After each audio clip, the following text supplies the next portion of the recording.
Howdy howdy howdy. I am a little Timmy Rose, avatar for artist Tim Roseborough, and this is Art World Geeks, inspired by, where I discuss a work that inspires my art practice. In this episode, we'll look at the 1972 to 1976 installation, Running Fence, by the artist duo, Christo and Jeanne Claude. Both Christo and Jeanne Claude were born in 1935, Christo in Bulgaria and Jeanne Claude in Morocco. The artist duo is known for their 1995 wrapping of the Reichstag in Berlin, and their 2005 Gates project in Central Park, New York City, in which the park was lined with evenly spaced hanging fabric panels.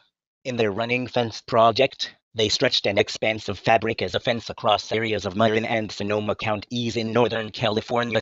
This work inspires me to think about the use of public space in art, and the amount of planning and preparation that are necessary when private and governmental institutions are involved. Until next time, I'm little Timmy Rose, avatar for artist Tim Roseborough. Subscribe to my YouTube channel, and follow me on social media and the web at ARTWORLDGEEK.